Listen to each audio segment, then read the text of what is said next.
आणि आता बातमी मुंबईतून आहे। मुंबईत इतक्या मोठ्या प्रमाणावर झाडं का पडली याच्या उत्तराबद्दल महापालिकेतच वेगवेगळी मतं दिसत आहेत। काँक्रिटीकरणामुळे झाडं पडली असं महापौर रितू तावडेंचं म्हणणं आहे, तर सोसायटीच्या वाऱ्यामुळे झाड पडल्याचं आयुक्त अश्विनी भिडे म्हणतात। आणि यंदाच्या पावसाळ्यात अवघ्या 6 दिवसात तब्बल 1100 झाडं पडल्यानं नागरिकांच्या सुरक्षेचा प्रश्न सुद्धा ऐरणीवर आलाय। आणि आता झाड पडून नुकसान होऊ नये म्हणून महापालिकेनं एक उपाय शोधलाय, पण त्या उपायामध्येही करायला गेले एक आणि झालं भलतंच अशी गत आहे। पाहूयात। मुंबईत झाडं का पडली? झाडांच्या प्रश्नावर महापालिका एवढी का गडबडली? झाडांच्या प्रश्नावर कहना क्या चाहते हो?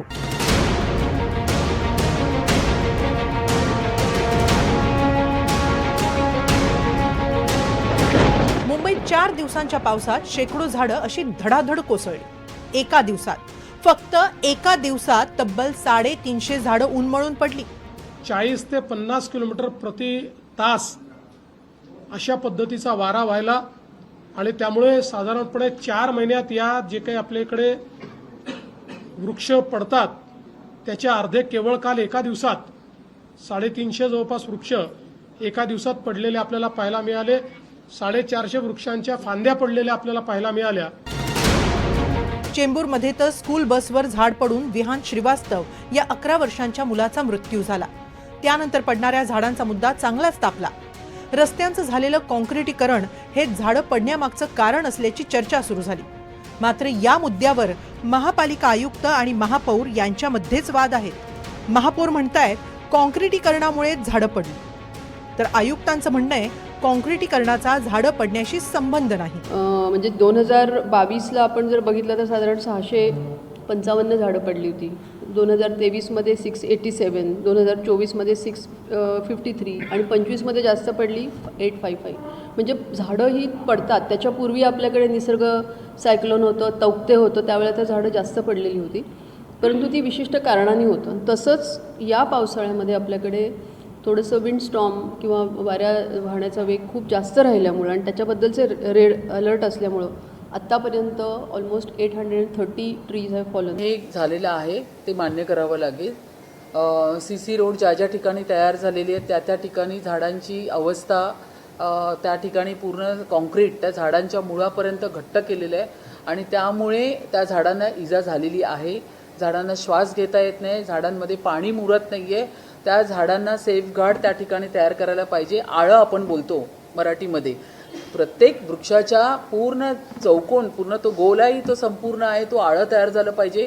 त्याच्या वृक्षाच्या खाली माती असायला पाहिजे आणि त्या मातीमधून ते पाणी जे आहे ते पर्क्युलेट होतं, ते खाली जातं, मुळाशी जातं। त्या मुळांना पाणीच मिळत नाहीये। झाडं का पडली यावर महापालिकेमध्येच एकमत नाही। मुंबईत गेल्या 2 आठवड्यात झालेल्या मुसळधार पावसामुळे दोघांचा जीव गेला। विहान श्रीवास्तवचा झाड पडून मृत्यू झाला, तर असलम शेख यांचा उघड्या मॅनहोलमध्ये पडून जीव गेला। या पार्श्वभूमीवर महापालिकेच्या विशेष सभेचं शुक्रवारी आयोजन करण्यात आलं होतं। दुपारी 2 वाजता सुरू झालेलं सभागृह रात्री 2:30 पर्यंत चाललं। 12 तास चाललेल्या या सभागृहाच्या कामकाजात एकूण 44 नगरसेवकांनी चर्चेत सहभाग घेतला। मात्र आयुक्तांनी सभागृहात स्वतः येऊन निवेदन सादर करावं अशी मागणी नगरसेवकांनी केलेली असतानाही आयुक्त उपस्थित राहिल्या नाही। त्यामुळे नगरसेवकांनी नाराजी व्यक्त केली। पहिली मागणी आम्ही काय केली की या मुंबई शहरामध्ये गेल्या 5-6 दिवसांमध्ये अनेक मुंबईकरांचे जीव दगावले आणि म्हणून या सर्वांना उत्तर देण्यासाठी प्रशासन पुढे येणार आहे, अतिरिक्त आयुक्तांना पुढे करतोय। आम्ही मागणी करतो आयुक्तांनी यावं, 4 अतिरिक्त आयुक्तांनी बसावं। इथे सर्व सन्माननीय सदस्य आमच्या पक्षाचे असतील, समोरच्या पक्षाचे असतील, सत्ताधारी पक्षांचे असतील, त्यांना आपापल्या विभागाच्या समस्या मांडायच्या आहेत, मुंबईकरांना होणारा त्रास मांडायचा आहे, प्रशासनाचं जे तपशील फेल्युअर झालंय त्याबद्दल आपलं मत मांडायचं आहे। आणि अतिरिक्त आयुक्तच नाही आहेत ऐकायला, आयुक्तच नाही आहेत ऐकायला। आज एवढा विषय गंभीर असताना सुद्धा तिकडे आयुक्त उपस्थित नाही आहे। आमची मागणी हीच आहे की आयुक्ताने या विशेष सभेमध्ये उपस्थित राहून सर्व नगरसेवकांचं म्हणणं ऐकून घ्यावं, त्यांच्या सूचना ऐकून घ्यावं। झाडं पडून नुकसान होऊ नये म्हणून महापालिकेनं आता झाडांवर बोर्ड लावले। मुंबईत झालेल्या मुसळधार पावसामुळे मुंबईत अनेक ठिकाणी मोठमोठी झाडं उन्मळून पडली। जवळपास आतापर्यंत 1100हून अधिक झाडं जी आहेत ती मुंबई शहर असेल उपनगरामध्ये उन्मळून पडलेली आहेत. ही झाडं पडल्यामुळे दुर्घटना झाल्यामुळे आतापर्यंत 3 लोकांचा यामध्ये मृत्यू झालेला आहे, तर 10 ते 12 लोक जखमी झालेले आहेत. त्यामुळे आता महानगरपालिका प्रशासनाच्या वतीने मुंबईत अनेक जी झाडं आहेत जी धोकादायक आहेत असं वाटतंय, त्यावरती अशा पद्धतीचे सूचक फलक जे आहेत ते लावलेले आहेत, सूचना लावलेल्या आहेत. यावरती लिहिलेलं आहे की हे झाड कोसळू शकतं, त्यामुळे आपण सावधान राहा. त्या पोस्टर्सवर लिहिलंय, during heavy rain and winds tree may fall, be aware. म्हणजे पाऊस आणि वारे वाहत असताना हे झाड पडू शकतं, सावध राहा. मुळात ही पोस्टर्स झाडावर इतक्या बारीक अक्षरात लिहिली आहेत की ती वाचायला झाडाजवळच जावं लागेल. आणि ते वाचायला झाडाजवळ गेल्यावर झाड पडलं तर कोण जबाबदार? दुसरं म्हणजे झाड जेव्हा मुळापासून खिळखिळं होतं तेव्हा ते पडतं.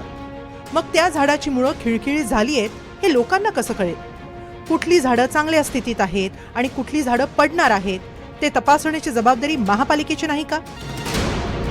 धोकादायक झाडांच्या फांद्या छाटणे, अनावश्यक फांद्या झावळ्या काढणे, उन्मळून पडलेल्या झाडांची विल्हेवाट लावणे, झाडांचा तोल सुस्थितीत आणणे, झाडांची मुळं, खोडं, पानांवर कीटकनाशकांची फवारणी करणे, सार्वजनिक ठिकाणच्या झाडांची फांद्यांची छाटणी, ही सगळी कामं महापालिकेनं पावसाळ्याच्या आधी करायची असतात.